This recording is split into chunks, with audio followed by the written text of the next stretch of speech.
সপ্তাহ সৌদি আরব, তুরস্ক, যুক্তরাজ্য ও যুক্তরাষ্ট্র সফর শেষ করে জামায়াত ইসলামের আমির ডক্টর শফিকুর রহমান 4 নভেম্বর মঙ্গলবার দেশে ফিরেছেন।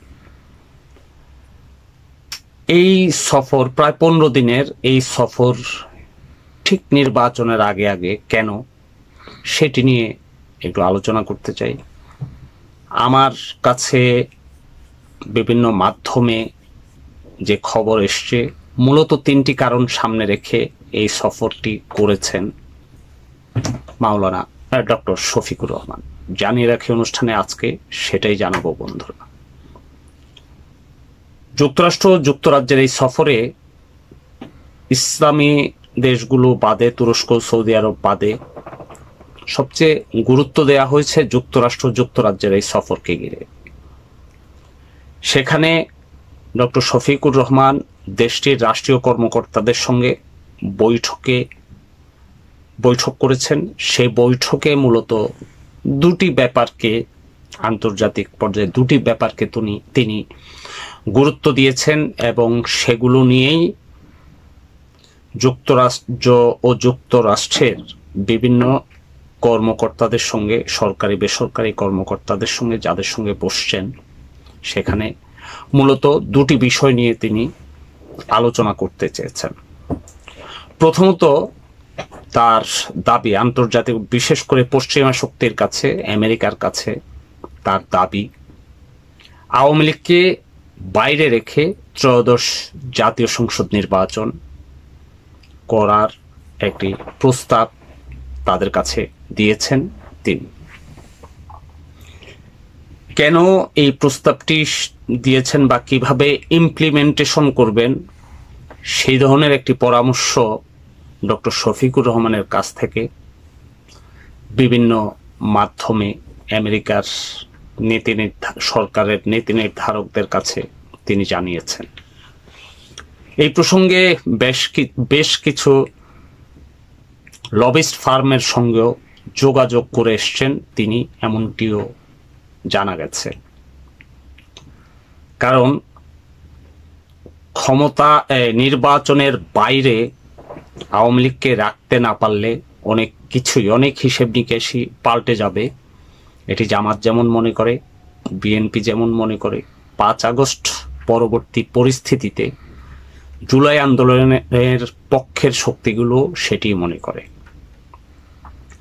দ্বিতীয় যে বিষয়টি তারা সবচেয়ে গুরুত্ব দিয়ে বলেছেন, জামাতের ক্ষমতায় আসার জন্য এই বর্তমান এই সময়টি মোক্ষম সময় জানিয়েছেন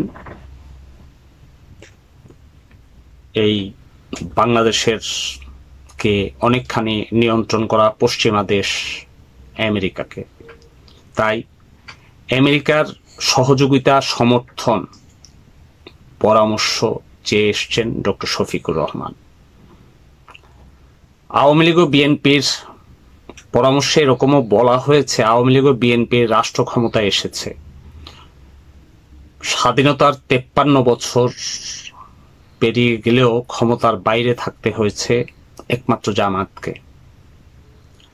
এই মোক্ষম সময়ে আমেরিকার সহযোগিতা জামায়াত পেলে ক্ষমতায় যাওয়ার দলটির জন্য খুব কঠিন কোনো কাজ হবে না। এরকম কিছু বিষয়ও লবিস্ট ফার্ম, আমেরিকার বিভিন্ন ব্যক্তিবর্গকে, মানে যারা রাষ্ট্রীয় পর্যায়ে নীতি নির্ধারণী পর্যায়ে আছেন, তাদেরকে আশ্বস্ত করেছেন। জামায়াতের ক্ষমতা যাওয়ার মধ্য দিয়ে যুক্তরাষ্ট্রের সঙ্গে স্বার্থ সংশ্লিষ্ট বিষয়গুলো সুরাহা করতে অঙ্গীকারবদ্ধ হয়ে এসছেন জামাত। আচ্ছা, আরেকটি কারণ হলো, প্রায় অসংখ্য মানুষই প্রায় দেশের বাইরে প্রবাসী।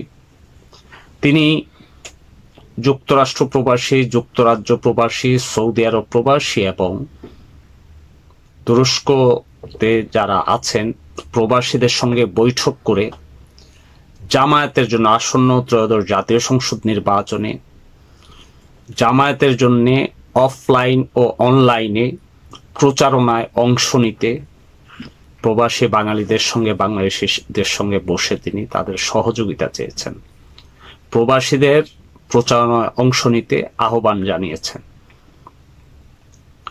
সরকার গঠন করতে পারলে প্রবাসীদের জন্য জামায়াত কাজ করবে এমন অঙ্গীকারও এই সফরে তিনি করে এসেছেন। প্রথম দুটি ব্যাপারে মানে এইসব অঙ্গীকার করে আসলো, প্রথম দুটি ব্যাপারে অর্থাৎ আওয়ামী লীগকে বাইরে রেখে নির্বাচন এবং জামাতের ক্ষমতায় আসার জন্য তাদের সহযোগিতা, এই দুটি বিষয়ে খুব একটা সবুজ সংকেত নিয়ে এসছেন জামাতের আমির এমনটি শোনা যায়নি, এমন খবরও পাওয়া যায়নি। তবে লবিস্ট ফার্ম নিয়োগ করে এসছেন এবং লবিস্ট ফার্ম একটি জায়গায় নিয়ে আসতে পারবেন এমন একটি নিশ্চয়তা, আশ্বাস তারা মনে করছেন।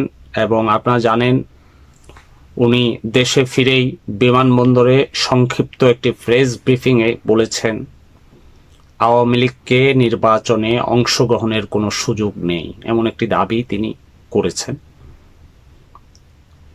আচ্ছা, এছাড়াও উনি এই সফরে যাওয়ার আগে যুক্তরাষ্ট্রের চার্জ দ্য অ্যাফেয়ার্স সহ ইউরোপীয় ইউনিয়নের রাষ্ট্রদূতদের সঙ্গে তিনি কথা বলেছেন।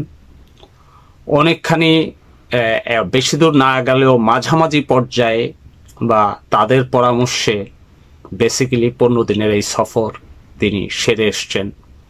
এটি বিভিন্ন পর্যায়ের নেতাদের সঙ্গে কথা নেই, ইউরোপীয় ইউনিয়ন সহ যারা যারা আছেন তাদের সঙ্গে দেশে আসলে ধারাবাহিক বৈঠক করেছেন গত 1.5 বছরে। সে বৈঠকের কিছু আশ্বাস, কিছু নিশ্চয়তা, কিছু বিশ্বাসের কারণে তিনি সফরে গিয়েছেন। তাদের সঙ্গে বৈঠকে করে একটু একটু আশ্বস্ত হয়ে যুক্তরাজ্য সফর করেছেন বলে বিভিন্ন পর্যায় থেকে শোনা যাচ্ছে। কিন্তু এই ব্যাপারে দেশ দুটি বা ইউরোপীয় ইউনিয়ন সহ যারা আছেন তারা সম্মত হয়েছেন বা নিশ্চয়তা দিয়েছেন, আশ্বস্ত দিয়েছেন, আশ্বাস দিয়েছেন, এরকম কোনো বিষয় আসলে এখনো সুনিশ্চিত হওয়া যায়নি, নিশ্চিত হওয়া যায়নি। দেশের রাজনীতিতে এক ধরনের গুজব রয়েছে, পরিবর্তিত রাজনৈতিক পরিস্থিতিতে জামায়াতের প্রতি সমর্থন রয়েছে যুক্তরাষ্ট্রের। এটি আসলে গুজব আকারেই রয়েছে। এটি গত 1.5 দশকেও ছিল। একটি মডারেট জামাত ইসলাম চায় যুক্তরাষ্ট্র। স্বার্থ সংশ্লিষ্ট ব্যাপারে আওয়ামী লীগ ও বিএনপির চেয়ে জামাতের দিকে একটু ঝুঁকে আছে দেশ দুটি, এরকম একটি খবরও আছে।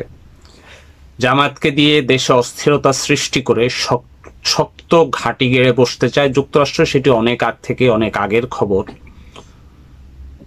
সেই জায়গা থেকেও এক ধরনের মিলে যাওয়ার একটি বিষয় আছে যে জামাতকে আমেরিকা একটি পেট্রোনাইজ করছে, এরকম একটি ব্যাপার আছে।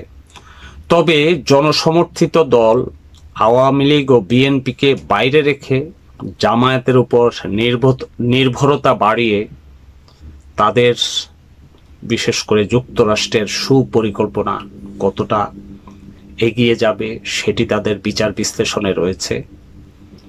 এবং ব্যর্থ হওয়ার এই জামাত নির্ভরতা, তাদের স্বার্থ সংশ্লিষ্ট ব্যাপারগুলো সফল হবে এটিও এখনো সুনিশ্চিত নয় তাদের। যুক্তরাষ্ট্রের সেই ভীতি রয়েছে, ফলে যে একেবারেই সমর্থন পেয়ে যাওয়া, সমর্থন চাওয়া বা সমর্থন নিয়ে আসার বিষয়গুলো এখনো সুস্পষ্ট নয়। তবে জামায়াতের জায়গা থেকে জামায়াত খুব স্পষ্ট করে মনে করে বিদেশি শক্তিগুলো তাদের সঙ্গে থাকলে বা তাদের রাজনৈতিক পরিস্থিতি বা দেশ সামনে ভোটে তাদের সমর্থন পেলে জামায়াত রাষ্ট্র ক্ষমতায় আসার জন্য এবারই মোক্ষম সময় ধরে রাখছে। বন্ধুরা, আজ এ পর্যন্তই। কথা হবে আগামী কোনো আলোচনায়। ভালো থাকবেন আপনারা।